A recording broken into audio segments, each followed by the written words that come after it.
सालों से रहे हैं, जिन्होंने लीडर को ना देखते हुए, कौम को ना देखते हुए, कांग्रेस एक सेक्युलर पार्टी है, कांग्रेस अपने उसूल पे चलने वाली एक पार्टी है, उस सेक्युलरिज्म को, उस इंक्लूसिविटी को आगे रखकर बहुत ऐसे लोग हैं हमारे जो 10, 20, 30, 40 साल से एजेंट बनते हैं कांग्रेस के, अपने खानदान को लेकर कांग्रेस को सपोर्ट करते हैं। वो सारे कांग्रेसी लोगों तक हम पहुंचने की कोशिश में लगे हुए हैं, हम उन तक पहुंचेंगे, ये मैनिफेस्टो उन तक पहुंचाएंगे। विमेन और यूथ की हिस्सेदारी हम सब जानते हैं कि कारगिल में कम रही है, कम क्या, कुछ टाइम तक तो ना के बराबर रही है। कांग्रेस में यूथ और विमेन का इंक्लूसिव जो पॉलिसी है, उस चीज को आगे बढ़ाते हुए हम हर एक औरत, हम हर एक यूथ तक भी पहुंचने की कोशिश करेंगे। हम लोगों तक पहुंचने के बाद हमारे कैंडिडेट साहब भी यहां आएंगे, लोगों से बात करेंगे, क्योंकि लद्दाख इंडिया का सबसे बड़ा पार्लियामेंट्री कॉन्स्टिट्यूंसी है। उनको हर जगह जा जाके एक एक गांव में लोगों से मिल पाना मुश्किल है, इसीलिए वो यहाँ पे आके रैली करना पड़े, जैसे भी करना पड़े, आके हम लोगों से हमारे कैंडिडेट को भी रूबरू कराएंगे।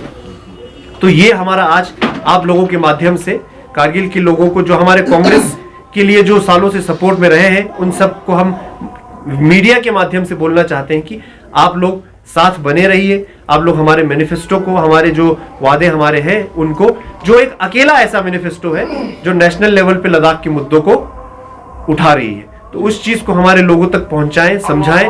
हम कोशिश करके एक एक के पास पहुंचेंगे, लेकिन तब तक आप लोग खुद से लगे रहें, खुद से उम्मीद ना हारें, खुद से अपने जो भी आपको दिशाहीन करने की कोशिश करेंगे, जो भी आपको गलत राह पे लेके जाने की कोशिश करेंगे, कभी कौमी जज्बे में, कभी ले कारगिल के नाम पे, कभी कुछ बोल के, उनकी ना सुने। आप खुद देखिए किसका कैंडिडेट कैसा है, कौन बोल पाता है, कौन पढ़ा लिखा है, कौन अंग्रेजी में, कौन हिंदी में, उर्दू में, लद्दाखी में, जिसमें बोलना जरूरत पड़े उसमें बोल सकते हैं। पार्लियामेंट में जहां जरूरत पड़े, अभी के हमारे पिछले एमपी की तरह नहीं कि उनके सामने से एसटी बिल अमेंडमेंट पास हुआ जिसमें लद्दाख के 8 ट्राइब्स के अलावा 4 और ऐड कर दिया, वहां पे बोलना चाहिए था, नहीं बोले। उस तरह का एमपी ना भेजें, ऐसे कैंडिडेट को सपोर्ट करें जिसके पीछे वो पार्टी लगी है जिसमें बिना किसी कहा सुनी के, बिना किसी लड़ाई के, बिना किसी खींचातानी के, उनको सब ने मिलके, सारे युवा नेता, सारे महिलाओं ने, सारे पार्टी में पूरा सब ने मिलके उनको मैंडेट की जिम्मेदारी उनको दी है। तो उस पार्टी को आप लोग सपोर्ट करें। पार्टी की आइडियोलॉजी, एक सोच हमेशा रहती है, लोग बदलते रहते हैं। पार्टी में इंदिरा गांधी जी जब थे तो कांग्रेस पार्टी सबसे ज्यादा आज तक की ऊंचाई पे रही है। लोगों ने कहा इंदिरा गांधी जी के बाद अब कांग्रेस का क्या होगा। आज भी कांग्रेस की आइडियोलॉजी जिंदा है, पार्टी की आइडियोलॉजी को कभी कुछ नहीं होने वाला है। हम लोग मरते दम तक पार्टी की आइडियोलॉजी को, जो कि भारत के कॉन्स्टिट्यूशन के साथ, भारत के हमारे संविधान के साथ एकदम मेल खाता है, उस कॉन्स्टिट्यूशनल वैल्यूज को, उस पार्टी की कॉन्स्टिट्यूशनल वैल्यूज को हम कारगिल में आवाम तक पहुंचाने के लिए इस प्रेस ब्रीफिंग के थ्रू आप लोगों को तकलीफ देकर बुलाया हमने। तो आप लोगों को शुक्रिया, आप लोगों को तहे दिल से धन्यवाद कहना चाहते हैं। यही आज हमारा क्वेश्चन एक इम्पोर्टेंट और काफ़ी विस्तार से आपने अपना मैनिफेस्टो जो है डिटेल में मीडिया के सामने आपने रखा। सर तो इसमें 2-3 सवाल आ रहे हैं, जिसमें अगर हम बोर्ड लेन कारगिल कांग्रेस की अगर हम बात करें तो वो लोग पार्ट है सिर्फ KDA-FX के, तो इसमें आपने मेन जो स्टेट लद्दाख को लेके वो मैनिफेस्टो में साफ नजर नहीं आ रहा। और रिसेंटली कल यानी कि एक वीडियो भी आउट हो गया, सोशल पॉलिटिकल एक्टिविस्ट सज्जाद कारगिली का भी डायरेक्ट निशाना कांग्रेस की तरफ कर रहे थे। इस पर आप क्या कहोगे स्टेट को लेकर? आप सही कह रहे हैं, हमारे शेष नेतृत्व में जो लोग बैठे हैं, जिसमें राहुल गांधी जी हैं, खड़गे साहब हैं, उनमें से राहुल गांधी साहब लेह कारगिल दोनों में दौरा करके गए है ना। उनके दौरे पे आपने देखा, मोदी साहब की तरह नहीं है कि अपने यहाँ से उसको बुलाया, क्या बोलते हैं, रिप्रेजेंटेटिव को बुलाया, उसने जो कहा उसी पे उन्होंने स्कीम बना दिया, ऐसा तो नहीं है। राहुल गांधी जो खुद पैरों पे चलकर, बाइक पे चढ़कर, गाड़ी में चलकर हर जगह आके लोगों से चलते चलते रुक कर किसी महिला से बैठ के बात कर रहे हैं, किसी स्टूडेंट से बात कर रहे हैं, सबसे पूछने के बाद, समझने के बाद उन्होंने यहाँ स्पीच में भी लद्दाख वासियों के सामने बोला कि हमें लगता है कि लद्दाख में डेमोक्रेसी बहाल होनी चाहिए, है कि नहीं सर। यहाँ पे अवामी हुकूमत को वापस से सशक्त करने की जरूरत है, ये उन्होंने बोला है। हमारे 4 पॉइंट मुद्दों में से 2 पॉइंट, एक तो यूथ के जॉब्स को लेकर, एक 6 शेड्यूल को लेकर हमारे मैनिफेस्टो में, नेशनल मैनिफेस्टो में आ चुका है। स्टेटहुड को लेकर भी हम उनके सपोर्ट में है ही है। राहुल गांधी जी ने भी खुद सपोर्ट, सबसे पहली बात तो ये बहुत बड़ी बात है कि 2 छोटे डिस्ट्रिक्ट्स का जो मुद्दा है वो हमारे नेशनल मैनिफेस्टो में आया है। आप खुद बताइए, चाहे सजाद करगिली साहब जिनके लिए भी कैंपेन कर रहे हैं, क्लियरली अगर मुझे अब पोस्टर्स में मैंने देखा है कि वो हनीफा साहब को कह रहे हैं कि वोट दें, या फिर उनके सपोर्ट में उन्होंने विड्रॉ किया अपना कैंडिडेचर, या बीजेपी हो, ये 2 हमारे सामने खड़ी है पार्टियां, या इंडिपेंडेंट हो। इन दोनों में से दोनों के मैनिफेस्टो में नेशनल लेवल पे, इंडिपेंडेंट का तो कोई सवाल ही नहीं है, वो पता नहीं कहां जाके कल गुहार लगाएंगे, किसी को नहीं पता। उन्होंने तो इतनी भी मेहनत नहीं की कि अपने तरफ से मैनिफेस्टो में क्या रखे। जो वहां पे सोनम वांगचुक जी अपनी जान को कुर्बानी पे लगाकर जो 4 पॉइंट मुद्दों को लेकर, थुप्स्तन साहब, जोरा साहब और लखरूप सिंह साहब जो हर जगह हमारे यहाँ केडीए के लीडरों के साथ जो जाकर जो प्रचार कर रहे हैं, उसी को कॉपी पेस्ट कर बोल रहे हैं, जो वो तो है ही है ना, वो तो लद्दाख का मुद्दा है ही है। उनका क्या मैनिफेस्टो, एक तो ऐसा कैंडिडेट है जिसके नेशनल मैनिफेस्टो में पूरे भारत को, पूरे हिंदुस्तान को गवाह बनाकर ये कह रहे हैं कि हम इन 2 चीजों पे तो वादा करते हैं, बाकी नहीं देंगे। ये नहीं बोला, राहुल गांधी जी खुद आके यहां बोल के गए हैं कि यहां पे, क्योंकि स्टेटहुड कहना एक पॉलिसी मैटर हो सकता है हमें लेजिस्लेचर के थ्रू यहां पे आवामी हुकूमत को बहाल किया जाए, है ना, तो वो एक पॉलिसी मैटर है जिसको बैठ के सरकार तय करेगी। उसको एक शब्द देना स्टेटहुड या लेजिस्लेचर पहले दें, फिर कुछ साल में स्टेटहुड एक सिस्टम होता है। उस चीज को देखते हुए पॉलिटिक्स सिर्फ ये चीज नहीं है कि बस माइक पे आके कुछ बोल दें, हर चीज देख समझ के करना पड़ता है। हम तो शुक्रिया अदा करना चाहते हैं खड़गे साहब और राहुल गांधी जी को, सोनिया जी को, प्रियंका जी को, कि आपने लद्दाख जैसे एक माइनॉरिटी में रहने वाले लोगों को, उनके मुद्दों को आपने नेशनल मैनिफेस्टो में रखा है। अब आप बताइए, बीजेपी जिन्होंने मैनिफेस्टो में रखा था 2 बार, हो सकता है एक बारी में पूरा ना हो, सही बात है, आप कोशिश करें पूरा नहीं हो, क्योंकि पूरे भारत को देखना होता है सरकार को, फिर नहीं हुआ तो दूसरे में रखा, चलो ठीक है, हो सकता है काम चल रहा हो। अब जब तक वो पूरा ना हो तब तक तो मैनिफेस्टो में रहना चाहिए ना, है ना, या तो बोल अब एकदम से मैनिफेस्टो से गायब हो गया, या तो पूरा होना चाहिए या फिर लगातार जारी रहना चाहिए, उनके मैनिफेस्टो में भी नहीं है। हनीफा साहब का भी क्या मैनिफेस्टो है किसी को पता ही नहीं है। जो 4 पॉइंट मुद्दों पे हनीफा साहब का इंडिपेंडेंट कैंडिडेट के हिसाब से वजूद आने से पहले, जब वो एनसी के प्रेसिडेंट रहे, तब से लेके ये तो पूरे लद्दाख के आवाम का 4 पॉइंट मुद्दा ही है, जिसके साथ तो कांग्रेस हमेशा से रही है, जिसके साथ कांग्रेस के सारे काउंसिलर, सारे जितने भी नेता हैं अनशन पे रहे हैं, है ना सर। तो ये है कि कम से कम कांग्रेस के मैनिफेस्टो में 2 बड़े मुद्दे तो लिखित में डाल दिया है सर। एक सेकंड, मेरा जवाब खत्म हो जाए। और स्टेटहुड और इस पर राहुल गांधी जी खुद आके वादा करके गए हैं। तो ये है कि हम ये कहेंगे कि भारत भर के सामने गवाह भारत को रखकर, हिंदुस्तान को रखकर, हम 6 शेड्यूल और इसका जॉब्स का हमने डाल दिया है। स्टेटहुड का सबके सामने राहुल गांधी साहब बोल के गए हैं कि आवामी हुकूमत को वापस से जमहूरियत को यहां बहाल करने की जरूरत है। तो ये अब बाकी 26 के बाद ही होगा, हमारा चौथा जो भी है एमपी सीट अलग अलग करने का, वो तो 26 के बाद होना ही होना है। तो ये बातें हैं। अब इंडिपेंडेंट कैंडिडेट साहब का तो पता नहीं कल वो इन 4 पॉइंट मुद्दों को लेके जो भी सरकार बनेगी किसके साथ जाएंगे, वो हमें तो ये भी नहीं पता है। जो अपनी पार्टी, जिस पार्टी के दम पर उन्होंने यहां कारगिल में अपना वजूद बनाया है, उस पार्टी को ही अगर उन्होंने धोखा देकर उनके शीर्ष नेतृत्व में उमर अब्दुल्ला, फारूक अब्दुल्ला साहब आज भी ट्वीट कर रहे हैं कि हमें कांग्रेस के कैंडिडेट को सपोर्ट करना चाहिए। तो हमें समझ में नहीं आ रहा है कि उनका मैनिफेस्टो क्या है, या फिर वो बाद में कहां जाके मिलेंगे, क्या सपोर्ट करेंगे, किसको सपोर्ट करेंगे। कांग्रेस एक अकेली ऐसी पार्टी है जो नेशनल लेवल पे हमारे 4 पॉइंट मुद्दों के साथ खड़ी है। सर यहाँ पे एक चीज बोला आपने कि उमर अब्दुल्ला और फारूक अब्दुल्ला को सपोर्ट करना चाहिए, लेकिन कांग्रेस का जो प्रेसिडेंट है कारगिल का और अजहर कलवी आपको आपके कैंडिडेट को सपोर्ट करना, आपके जो मैंडेट मिला है कांग्रेस को, इस पे क्या कहना है?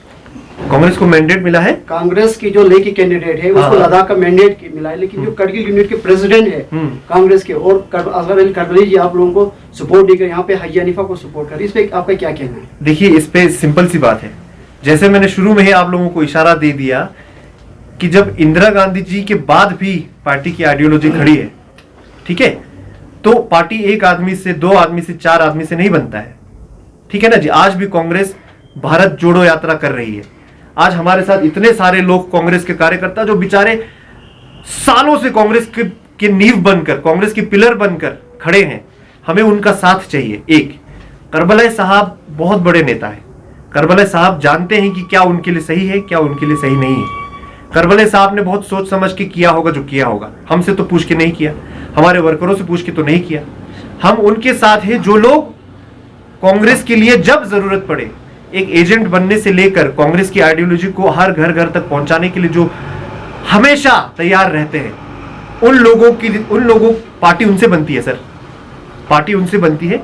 अगर कोई पार्टी के खिलाफ जाकर, हर किसी को हक है, वो अपना कर रहे हैं जो कर रहे हैं, उनके वो अपना सपोर्ट करे, वो किनको सपोर्ट करे वो उनका हक है। वो किनको वोट देंगे वो खुद जानते हैं। वो तो जब बटन दबेगा तभी पता चलेगा वो किनको वोट दे रहे हैं, है ना सर। तो ये है सर।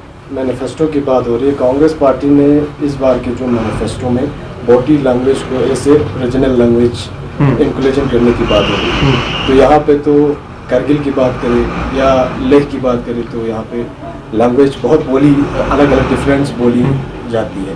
तो ये रिलीजियस सेंटिमेंट के हिसाब से इस बार के इलेक्शंस को रन तो नहीं दे रहे कांग्रेस पार्टी, क्योंकि बोटी लैंग्वेज करगिल में तो बोली नहीं जाती, यहाँ पे तो कुर्गी ज्यादा शीना बोली जाती है। मेरे ख्याल से एक कंफ्यूजन है, ये एक तो मैनिफेस्टो में लिखा है जितने रीजनल लैंग्वेजेस जितने भी आपने साफ लिखा हुआ है जवाब 8 नंबर पर बोटी लैंग्वेज कहाँ लिखा है? यहाँ नहीं वो अग्निपथ लिखा हुआ है। मैं बताता हूँ आपको, मैं समझ गया आपका सवाल, मैं आपका सवाल समझ गया। हमारे मैनिफेस्टो में है जितने भी रीजनल लैंग्वेजेस जिनका हक बनता है कि वो 8th शेड्यूल में आए, वो उसमें हम डालेंगे। ठीक है जी। एक सेकंड सुनो ना। सबसे पहली बात आप लोगों को ये समझ में आ जाए कि इसको आपके सवाल ने जोड़ा है या लोग, आप सही कह रहे हैं, लोग बोल रहे होंगे। वो ऐसे लोग होते हैं, कांग्रेस ऐसी पार्टी नहीं जो कौमी जज्बे पे, आज जहां बौद्ध मुसलमान ले कारगिल सब बैठ के बात कर रहे हैं, है ना। तो कांग्रेस ऐसी पार्टी नहीं है जो रिलीजन के नाम पे बात करते हैं, रिलीजियस सेंटिमेंट की। एक जो लैंग्वेज है, ये 8th शेड्यूल में आपका जो स्क्रिप्ट, बोटी स्क्रिप्ट है ना, आज उसी स्क्रिप्ट में कुरान भी लिखा जाता है कि नहीं। भाषा नहीं जाता है उसमें 8th शेड्यूल में, वो स्क्रिप्ट जाता है। 8th शेड्यूल में क्या भाषा के नाम पे क्या जाएगा? कुछ होना चाहिए ना पेपर पे, वो होता है स्क्रिप्ट। समझ गए आप? हमारा पुर्गी हो, हमारा लद्दाखी हो, या जो भी हमारे भाषाओं का नाम है, बल्तिस्तान हो, सबको बोटी की स्क्रिप्ट में लिखा जाता है कि नहीं जाता है? आज हमारे बल्तिस्तान में भी बोटी स्क्रिप्ट पे लिखा जाता है। तो वो स्क्रिप्ट की बात है, एक स्क्रिप्ट का मजहब नहीं होता है जनाब। बहुत लोग, बीजेपी वालों ने तो ये भी कहा था कि उर्दू को हटाओ, उर्दू को भी कौमी रंग देने की कोशिश कर रहे थे कि नहीं? कौमी तो अगर कौमी बात ही करनी है तो हिंदुस्तान से निकला हुआ स्क्रिप्ट है, उसको मुसलमान से किसने जोड़ा? उसको मुसलमान से? ये तो गलत बात है ना, गलत बात है ये। आप अगर आपको कहीं से सुनने में भी आता है तो हमें अपने आप को एहतियात रखना चाहिए कि इस बात को हम आगे ना लेके जाएं कि एक भाषा को, एक स्क्रिप्ट को किसी कौम से जोड़े। ये मेरे ख्याल से वो लोग बोलते हैं जिनकी अभी भी सोच छोटी है, या फिर अपने 2 दिन के फायदे के लिए कौमी रंग हर बात को देते हैं। कांग्रेस पार्टी उसके साथ नहीं है। आज अगर सपोज आप कहेंगे पुर्गी का 8th शेड्यूल में करें, क्या करें? कौन से स्क्रिप्ट को करें, है कि नहीं? सर एक चीज समझना, स्क्रिप्ट और लैंग्वेज में क्या डिफरेंस आपको समझ में आता है?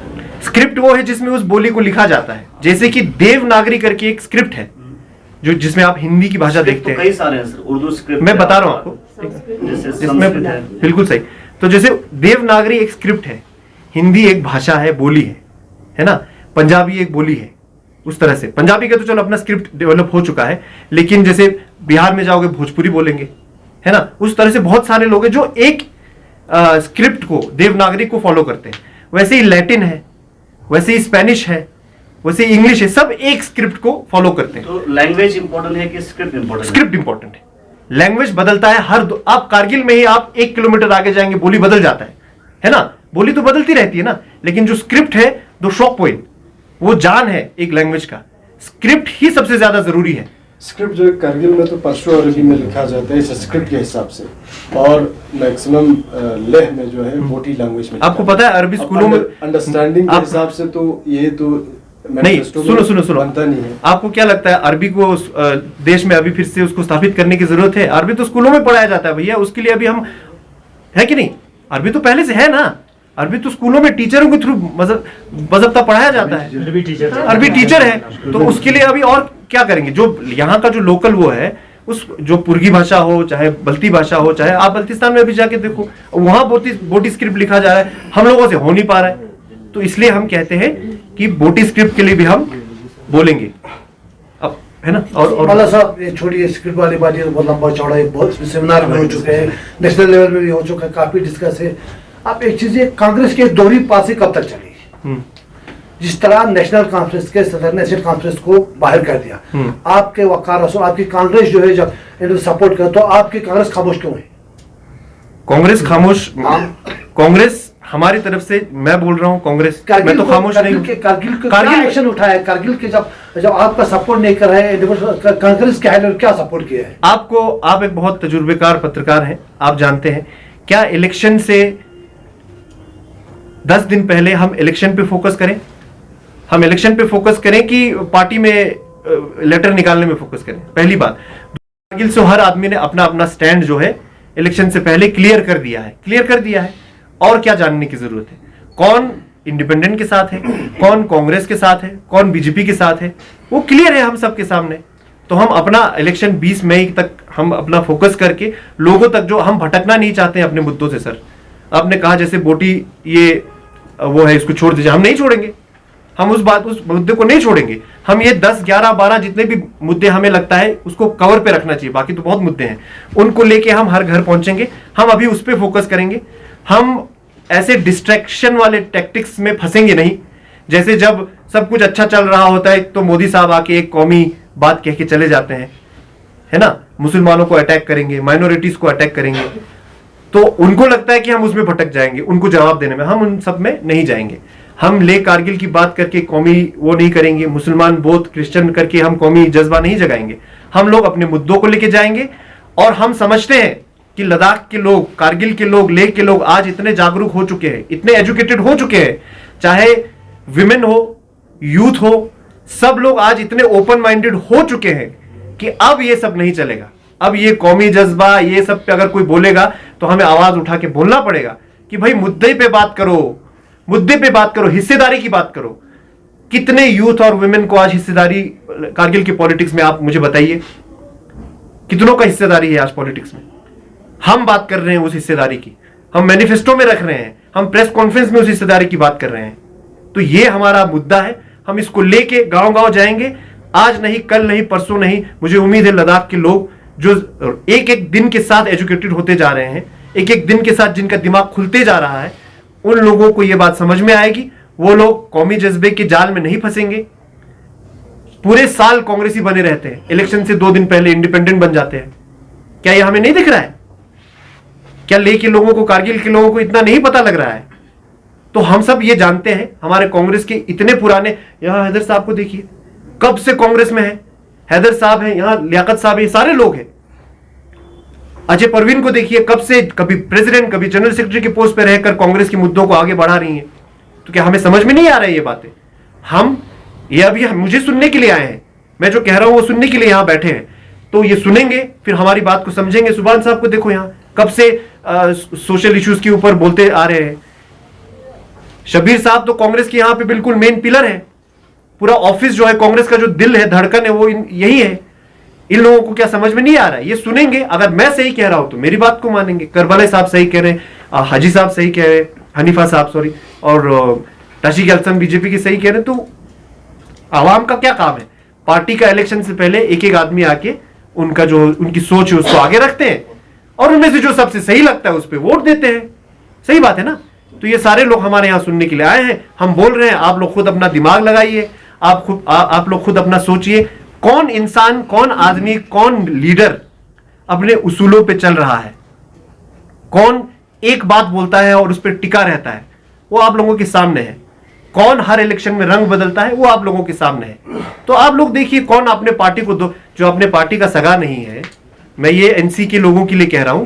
एनसी के लोगों ने कल तक ये कहा था कि सपोर्ट करेंगे, ये करेंगे, वो आज उसी पार्टी के अपने हाईकमांड की बात नहीं सुन रहे। हक है, हर किसी को हक है, पर पब्लिक का ये हक है कि वो देखे, वो मेजरमेंट करे कौन कहां है, वो सोचे और देखे कि कौन उसूलों पे चलता है, कौन नहीं चलता है।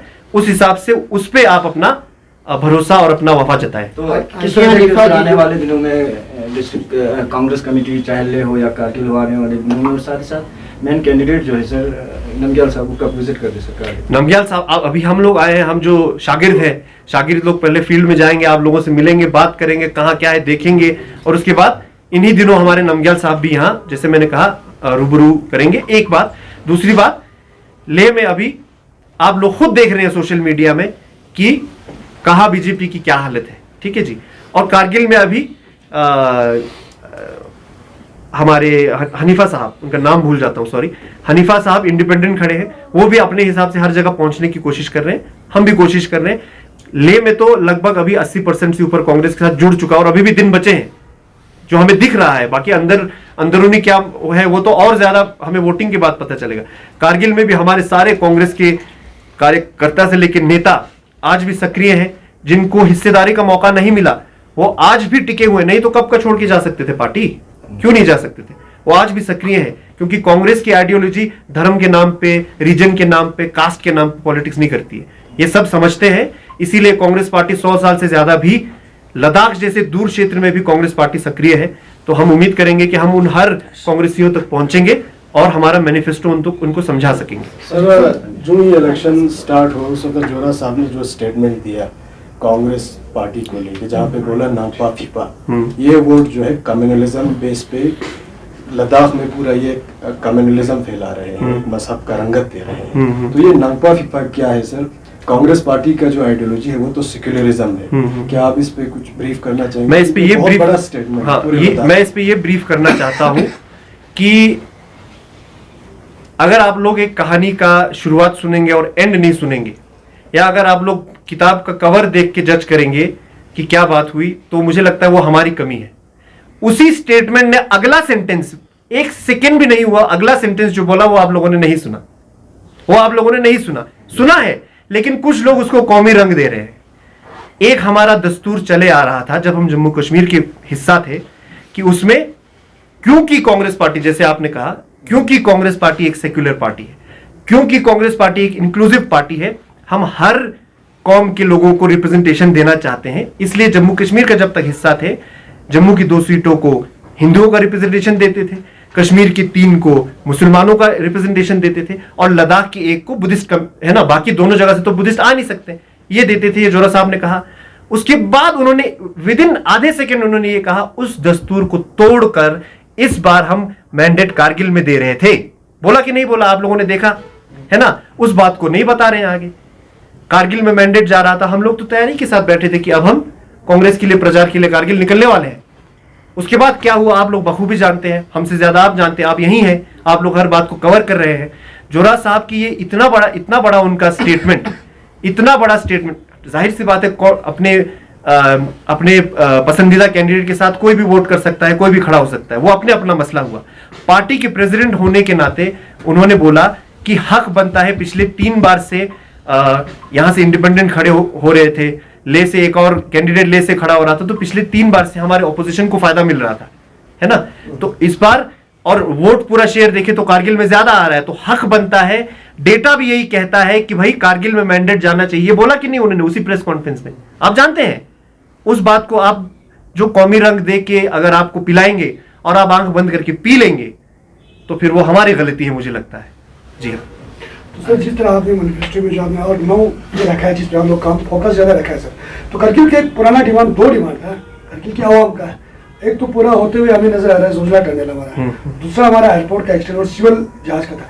क्या आप लोगों को नजर नहीं है कि इस मैनिफेस्टो में उसको भी ऐड किया जाए? कारगिल वाले लोग सर्दियों में क्या मुश्किल का सामना करना पड़ता है वो आप हमें यहीं पे दिखने को मिलता है। आप लोगों को भी इतना वो महसूस तो सही बात है, तो उसको लेकर आप लोगों ने नहीं सोचा कि उसके ऊपर ही फोकस किया जाए? सर, जैसे कि हमारे लेह में भी इस तरह के मुद्दे हैं, स्थानीय मुद्दे, जैसे खरदुंगला में टनल की जरूरत है, नुब्रा को डिस्ट्रिक्ट की जरूरत है, जैसे जांस्कर को डिस्ट्रिक्ट की जरूरत यहाँ कारगिल में है। जुजिला, आप जैसे जानते हैं जुजिला टनल किस सरकार ने प्रोजेक्ट सैंक्शन किया था, आप जानते हैं, ठीक है, वो पूरा होगा, आज नहीं तो कल पूरा हो जाएगा। ये है हमारा नेशनल मैनिफेस्टो, आप समझ रहे हैं। अगर कांग्रेस पार्टी के नेशनल मैनिफेस्टो में एक जिले और एक क्षेत्र का एक ये डालेंगे तो 10,000 पेज का मैनिफेस्टो बनेगा सर। ये नेशनल मैनिफेस्टो की हम बात कर रहे हैं, आप एक मिनट, ये हम नेशनल मैनिफेस्टो की बात कर रहे हैं। जो स्थानीय मुद्दे हैं वो तो हमारा कैंडिडेट जाके बोलेगा। एक बात। दूसरी बात, क्या ये सारे मुद्दे हनीफा साहब के मैनिफेस्टो में हैं? उनका तो मैनिफेस्टो ही नहीं है। क्या ये सारे मुद्दे बीजेपी का मैनिफेस्टो? देखो, आप लोगों को अगर तसल्ली होगी तो हम यहां एक प्रिंटर पे लेके 6 शेड्यूल 10 साल के लिए दिखाते रहेंगे। वैसे नहीं होता है। हम वो बात करते हैं जो नेशनल, अभी एमपी इलेक्शन है सर, जब काउंसिल इलेक्शन होगा, किसी दिन हमें स्टेट असेंबली मिला, लेजिस्लेशन मिला, कांग्रेस सरकार आई और स्टेटूट मिला, तो हम तब ये सब मुद्दे, उसी मुद्दे को छापेंगे। ये तो नेशनल मैनिफेस्टो है। एमपी जो कैंडिडेट है वो नेशनल लेवल की बात करेंगे। बाकी ये कहीं नहीं कहा गया है कि हम लोग लोकल मुद्दों को नहीं उठाएंगे। लोकल मुद्दों के लिए तो वहां हमारा पार्लियामेंट में जाएगा मेंबर ऑफ पार्लियामेंट। ये हम जो नेशनल लेवल पे जो बात है वो हम पहुंचाने की बात कर रहे हैं। हमारे लिए तो नेशनल लेवल के लिए सर, जो हमारा एयरपोर्ट का जो सिविल जहाज के वो तो नेशनल लेवल के लिए है। हाँ, तो उसको करेंगे ना सर। डिस्ट्रिक्ट से ज्यादा हमें ये इम्पोर्टेंट है। उसको तो हम टनल के बिना भी मतलब रोड पार कर सकते हैं सर, सर्दियों में आने जाना। हाँ। हमें सोच रहा है एक बार बंद हो गया तो सही बोल रहे हैं आप, बिल्कुल सही। पता है यहाँ पे पेशेंट मतलब मरने के भी खतरा बिल्कुल हो जाता है। बिल्कुल सही बोल रहे उस हिसाब से हमारे लिए नेशनल हैं। वो तो हमारा लोकल मुद्दा है ही ना। उसको कौन मना कर रहा है सर? उसको तो कोई कैंडिडेट मना नहीं कर रहा है। तो आखिर में लास्ट क्वेश्चन है, हाजी हनीफा जो है हमारे करगिल, उन्होंने नाम दिया है लद्दाख डेमोक्रेटिक अलायंस, जिसका ले पूरा करगिल हर जगह से सपोर्ट। आपने बोला हाजी हनीफा ने मैनिफेस्टो, ठीक है, तो हम उससे ये क्वेश्चन किया तो उसने बोला हमारा जो लद्दाख का जो 4 इश्यू है जिसके लिए हम पिछले 8 साल से, जब से मतलब ये लद्दाख यूटी बन तब से लड़ रहे, तो और हमें मैनिफेस्टो का जरूरत ही नहीं है। इसमें हमारा नेशनल कॉन्फ्रेंस है, कांग्रेस है, तो मेन जो है यही 4 मुद्दा है, इस पे हमें लड़ना है। तो दूसरा क्वेश्चन ये है सर, तो हाजी हनीफा को पूरा करगिल से जितने भी पॉलिटिकल, रिलीजियस, जितने भी स्टेक होल्डर है, सबका सपोर्ट। किस तरह चैलेंज है आपको? हमको पता है ले में बीजेपी का थोड़ा कमजोर है वहाँ पे इस बार, लेकिन करगिल से हाजी हनीफा बहुत स्ट्रॉन्ग है सर। इस पे क्या आपका? देखिए, सबसे पहले तो आपने कहा कि एनसी और कांग्रेस है, नहीं है ना। उन्होंने खुद रिजिग्नेशन दिया तो वो एनसी नहीं हुए। कांग्रेस वालों ने भी प्रेस कॉन्फ्रेंस करके बोला तो वो कांग्रेस नहीं हुए, है ना। तो एक तो वो बात होगी। हर कैंडिडेट को, हर पार्टी को अपना बताने का हक है। हर किसी का मैनिफेस्टो होता है, उनका नहीं है, ठीक है। वो वही लद्दाख का जो मुद्दा है, जो सोनम वांगचुक साहब ने अपनी जान को दाव पे लगाकर जो वो किया है, उसी के ऊपर चल रहे हैं। उस पर तो हर कोई है ही है।